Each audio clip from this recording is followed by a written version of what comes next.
안녕하세요. 저는 미국에서 아시아 문화 트렌드를 분석하고 전 세계 사람들에게 공유하는 일을 하는 수잔 로즈라고 합니다. 오늘은 한국의 문화, 특히 한류가 왜 일본에서 절대적으로 인기를 끌 수밖에 없는지에 대해 이야기를 해볼까 합니다. 사랑하는 여러분, 지금 바로 구독과 좋아요 부탁드려요. 그럼 재미있게 시청해주세요. 21세기 전 세계를 통틀어봐도 한국이라는 키워드는 가장 강력한 파워이고 국가 브랜드 중 최상위급이라고 생각합니다. 전 세계에서 분단 국가가 두 곳이 있었는데 독일과 한국이었죠. 예전에 TV에서 독일 베를린 장벽이 무너지고 통일이 되는 모습을 감동 있게 본 기억이 있는데요. 독일이 통일되고 이제는 한국만 반세기 동안 유일한 분단 국가로 남게 되었죠. 하지만 그와 별개로 전 세계 어디를 가도 한국이라는 말만 해도 사람들이 I love you 코리아라고 하며 친근감을 보여주는 모습은 한국이 전 세계적으로 얼마나 국가 브랜드가 최상위에 있는지 알 수 있는 단적인 예라고 할 수 있겠네요. 한국은 K-팝 문화와 IT 강국이라는 누구도 넘볼 수 없는 엄청난 문화를 보유하고 있죠. 90년대만 해도 세계의 문화는 뭐니 해도 우리나라 미국이었어요. 미국은 소련이 붕괴되고 유일한 초인류 강대국이었으니까요. 국가 경제력과 군사력에서 그 어느 나라도 따라올 수 없는 초인류 국가였습니다. 그리고 그에 못지않게 세계적 문화와 스포츠 스타도 많은 각광을 받았었는데요. 빌보드에서부터 시작해 헐리우드 영화, 스포츠, 음악 등 모든 문화와 예체능, 한마디로 미국에서 시작해 미국에서 마무리된다고 할 정도로 어떤 나라도 미국을 따라올 수는 없었으니까요. 하지만 어디까지나 먼 옛날 이야기에 불과합니다. 왜냐하면 지금은 아무도 따라올 수도 없고 넘볼 수 없는 한류라는 문화 때문이죠. 제가 한류를 조사해보니 최초의 시발점은 중국이더라고요. 공산주의 국가였던 중국이 92년 한중 수교를 하면서 문화를 개방하게 되었다고 합니다. 이전까지 중국은 공산국가라는 강성 이미지가 워낙 강했기 때문에 한국은 중국과 문화 교류는 생각도 하지 않았다고 해요. 중국과 교류를 하게 됨으로써 이전에 교류를 했던 대만과는 절교를 하게 되었지만 미국 다음으로 큰 중국을 파트너로 삼는 게 국가적 이익이기 때문에 한국은 위기이자 좋은 기회였던 거죠.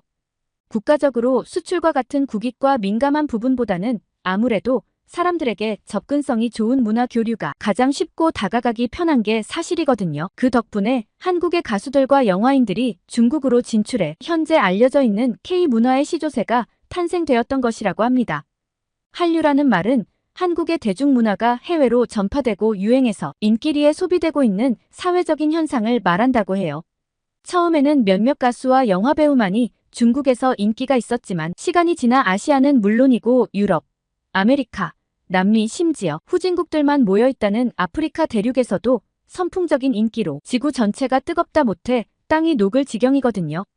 이렇게 전 세계의 대부분의 나라들이 한류라고 하면 환장을 하고 열광을 하는데 사실 한류를 제일 좋아하고 경악할 정도로 미쳐있는 나라가 어느 나라인 줄 알고 있나요? 아마 한국인들도 잘 모르실 겁니다. 제가 조사를 해본 바로는 바로 한국을 36년간 지배하고 통치를 했던 영원한 한국의 앙숙 일본이더라고요. 일본이 어느 정도 한류를 좋아하는가 하면 최근에 한국과 공동으로 가요열전 서바이벌을 하고 있거든요. 한일 가요 순위를 결정하는 프로그램이 양국가에서 엄청난 인기로 시선을 끌고 있었는데요. 한일 가왕전이란 이름으로 한국의 현역 가왕과 일본의 트롯걸즈 재팬 탑7으로 선정된 양국의 트롯 국가대표들이 펼치는 세계 최초 트롯 한일전이라고 볼 수 있는데요. 한 번도 한국과 일본이 방송 역사상 전무후무한 한일 음악국가 대항전이라는 이름으로 방송한 적이 없었거든요. 왜냐하면 저도 한국과 일본의 역사적 사실에 대해서 어느 정도 공부를 해서 두 나라만에 보이지 않는 라이벌 의식이 있다는 것을 잘 알거든요. 그래서 두 나라가 공동으로 프로그램을 한다는 사실에 인접한 국가들이 대단히 관심 있게 보고 있더라고요. 특히나 한국에서 출전하는 모든 가수들이 출중한 기량을 가지고 있지만 그 중에서도 전유진이라는 고등학생 가수는 한국은 물론이고 일본에서 엄청난 인기몰이 중이라 하네요. 일본의 젊은 세대부터 중장년에 이르기까지 전유진의 인기는 가히 폭발적이라고 할 만큼 엄청난데 일본의 유명 기업으로부터 광고 제안 스폰서 후원까지 현재 일본에서 가장 핫한 한류 스타라고 합니다. 한국은 끊임없이 아티스트가 발굴되고 배출이 되는 신기한 나라인 것 같아요. 한일 가왕전은 양국 탑7들이 커다란 대형 국기 아래 앉아서 녹화를 할 정도로 가슴이 웅장해지는 기분을 느끼게 했는데요. 한국과 일본 현역 가수들의 역사적인 만남과 두 팀 사이에 미묘하게 흐르는 날카로운 신경전도 재미의 요소를 느끼게 해줬습니다. 저 역시 K-팝 문화에 푹 빠져 있어서 이 프로를 꼭 시청했는데요. 치열한 한일전이지만 경쟁만 나오는 것이 아니었습니다. 참가자들 모두 한일전 자체만으로 뜨겁게 보였거든요. 가수들이 싸우기보다 화합하여 시청자들 기억에 남는 무대를 만들고 싶다는 포부를 밝혔는데요. 그만큼 일본은 한국의 예능 프로의 우수함과 탁월한 아이디어, 독창적인 재미 요소를 높게 인정해서 협업을 하고 싶어 했다고 하네요. 물론 그 이면에는 우수한 한국 예능 프로를 배우고 싶었고 같이 휩쓸려 일본의 문화를 끌어올리고 싶어하는 부분도 분명 있다고 제 개인적인 생각이 듭니다. 이번 한일 가왕전 때문에 또다시 한국의 문화와 음식이 선풍적인 인기를 끌었다고 합니다. 한국의 음식들이 또다시 등장하며 김치는 기본이고 라볶이, 족발, 한국식 짜장면 등 일본인들이 한국 음식을 굉장히 좋아한다고 해요. 현재 일본에 있는 한국 식당은 예약을 하지 않으면 입장도 되지 않고 그 예약도 순번이 있다고 하니 얼마나 한류가 열풍인지 짐작을 할 수 있습니다. 예전에는 한국 K-팝 스타들이 일본을 방문해서 단독 공연을 한 적은 있어도 이번처럼 협업으로 동시 출연을 하는 적은 처음이었다고 하네요.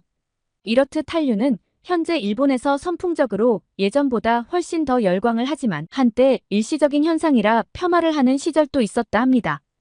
겨울 연가 배용준의 윤사마 열풍이 사그러질 때 더 이상 한국의 문화는 일본에 자리 잡기 힘들 것이고 어렵다는 게 지배적인 시선이었다고 해요.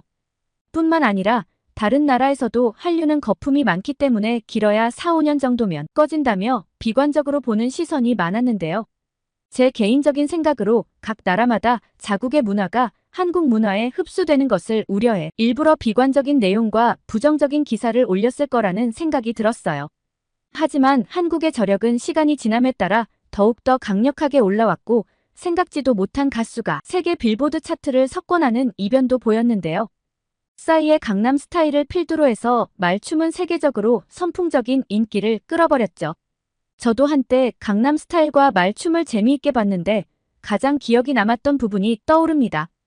강남 스타일과 말춤이 너무 인기가 많아 세계적인 팝스타 마돈나까지 자신의 무대에 싸이를 초청해 말춤을 추는 모습을 보게 되었죠. 아마도 강남 스타일이 한류를 다시 타오르게 하는 시발점이 되었다고 생각이 듭니다. 싸이 덕분에 한국의 여러 아티스트들이 다시 글로벌 문화로 진출하는 신호탄이 되었다는 생각도 하고요. 하지만 K-팝 문화가 잘 나가면 반드시 시기하는 나라도 있겠죠. 인접 국가들은 한국의 문화를 폄하하며 매우 안 좋은 시선으로 비판을 했다고 합니다. 특히 중국과 홍콩, 일본, 싱가폴 같은 아시아권에 있는 국가들이 상당히 한국의 문화를 경계하면서 일부러 좋지 않은 기사를 쓰며 헐뜯는 몰상식한 짓도 많이 했다 하는데요. 한국의 문화가 자국의 젊은이들에게 영웅으로 숭배받고 따라하고 닮고 싶어하는 행동을 보며 위기감을 느꼈는지도 모릅니다. 더구나 한류에 관한 상품까지 엄청나게 잘 팔리니까 그 나라의 입장에서 보면 얼마나 배가 아프고 속이 상했을까요? 예전 8, 90년대에 한국은 수출 상품이 제조업에 기반했다면 이제는 문화적인 컨텐츠를 압도적으로 수출하는 세계 유일의 초문화 강대국이라고 보면 될 것 같아요. 제가 세계를 돌아다니며 문화 컨텐츠를 많이 다루다 보니 사실 한국 문화를 빼면 별로 관심이 있거나 보고 싶은 것들이 거의 없더라고요. 아마 대부분 K-문화에 빠져있는 나라들도 저와 비슷한 생각을 할 겁니다. 한국을 대처할 수 있는 문화 강대국을 찾을 수가 없거든요. 비교 자체가 되지 않는 것 같아요. 다시 일본이 한국에 열광하는 이유를 보면 일본은 예전부터 배용준, 최지우를 필두로 해서 한국 연예인들이 정말로 많은 인기를 얻었는데요. 그중 2000년대 초반 배용준의 인기는 상상을 초월했다고 하네요. 인기가 사람들이 사인을 받으려는 정도가 아니라 당시 고이즈미 일본 총리까지 윤사마를 닮고 싶다는 발언을 했고 중년 여성들이 한국까지 와서 배용준의 일거족을 관찰하고 사진을 찍고 했다고 합니다. 당시 일본에서 한국 문화가 얼마나 위상이 높았는지 알 수 있는 대목이죠. 이후 한국 연예인들이 끊임없이 일본에서 선풍적인 인기를 끌었고 최근까지 방탄소년단 블랙핑크 등이 계속해서 인기를 끌고 있는데요. 그런데 이제는 한국의 문화가 조금 다른 쪽으로 불기 시작하는 것 같았어요. 이전에는 일본의 한국의 문화가 전적으로 가수들이 주도를 했고 중장년들이 좋아했다면 이제는 드라마, 영화 콘텐츠 등이 다양하게 세계 문화를 강타하는데요. 특히 일본에서 한국의 옷, 화장품, 음식, 전자제품 등 생활 전반의 모든 요소들이 한국에 열광을 한다고 합니다. 제가 조사한 바로는 분명 예전에는 한국이 후발주자였고 항상 일본을 따라갔다면 이제는 일본이 한국을 따라다니는 반대 현상이 자연스럽게 생겨버린 겁니다. 두 나라의 정서를 외국인이 생각하는 제 관점에서 알 수 없지만 분명한 건 후발주자였던 한국이 모든 문화와 전자제품까지 일본을 앞질렀던 것은 확실한 것 같아요. 매운 음식이라든지 한국식 개그도 일본의 신세대 MZ세대들에게 거부감이 없는 것 같았어요. 일본의 신세대들은 어릴 적부터 한국의 문화를 접하면서 자연스럽게 한국의 정서를 받아들이면서 한국 문화에 대한 거부감이 없는 것 같았어요. 그리고 일본인이 선물로 받고 싶어 하는 게 바로 한국산 김과 미용 제품이라고 해요. 저는 미국인이다 보니 처음에 김이라고 하니 그게 무슨 말인지 모르겠더라고요. 그래서 다시 물어보니 밥에 싸먹는 김이라 하더군요. 그제서야 저는 김밥 재료에 들어가는 김이란 걸 알고 웃음이 나왔어요. 한국 김은 일본에서 오래전부터 인기가 있었고 일본 어디를 가더라도 살 수 있는 게 한국 김이라고 하네요. 그리고 선물을 건네줄 상대가 여자라면 무조건 한국 미용 제품을 선호한다고 합니다. 일본 사람들은 한국인들은 무조건 이쁘고 피부 좋다고 생각하나 봐요. 그 이면에는 한국 화장품 즉 미용 제품의 영향이 크다고 생각을 해서 여성들에게 한국 미용 제품을 선물해주면 너무 좋아하고 환장을 한다고 합니다. 조금 재미있는 얘기인데 저도 한국 지인에게 들었는데요. 한국 마트에서 흔하게 파는 오이 비누, 인삼 비누 이런 것을 사다 준 적이 있었는데 일본 여성들은 한국 미용 제품은 무조건 좋다는 인식 때문인지 아주 소중하게 사용한다고 합니다. 그리고 얼굴에 붙이는 한국 팩도 없어서 못 팔 정도로 좋아한다고 하는데요. 일본에도 수많은 팩이 있는데도 한국에서 온 팩이라고 하면 난리가 난다네요. K-팝이나 한국 문화를 접해서인지 한국 팩을 붙이면 예뻐질 수 있다고 생각을 하는가 봐요. 지금도 온라인에서 한국 화장품이 엄청나게 팔려나간다고 합니다. 특히 일본 여성은 외모에 대한 콤플렉스가 심하다고 들었어요. 사실 객관적으로 봐도 한국의 거리에서는 한 사람 건너 예쁜 여성분들이 정말 많더라고요. 그런데 예전에 제가 도쿄에 갔을 때 신기하게도 예쁜 여자들이 보이지 않았거든요. 물론 예의 바르고 친절한 것은 알겠는데 외모는 한국과 비교해서는 절대적으로 밀리는 것 같았어요. 이처럼 한국 문화가 일본에 깊숙이 침투하니 일본 신세대 MZ세대는 한국에 대한 반한 감정이 없다고 하네요. 제가 들은 바로는 한국과 일본의 중년 이상은 한때 서로를 좋게 보지 않는 감정으로 살아왔다고 했습니다. 하지만 시간이 지나고 과거의 기억들은 기성세대들의 전유물로 생각을 해서인지 지금 세대들은 예전 좋지 않았던 기억은 생각하지도 않고 알고 싶어 하지도 않다고 하네요. 그냥 일본 신세대들은 가장 가고 싶고 닮고 싶은 나라가 한국이라고 서슴없이 말한다 했어요. 당연히 이렇게 한국에 우호적이니까 한국 제품들이 인기가 있고 잘 팔린다고 합니다. 전 세계 어디에서도 한국의 파워는 정말 좋다는 것을 실감하네요. 사실 일본뿐만 아니라 중국, 아시아, 남미, 유럽 등 어느 곳에서도 한국의 압도적이고 막강한 문화는 유명하거든요.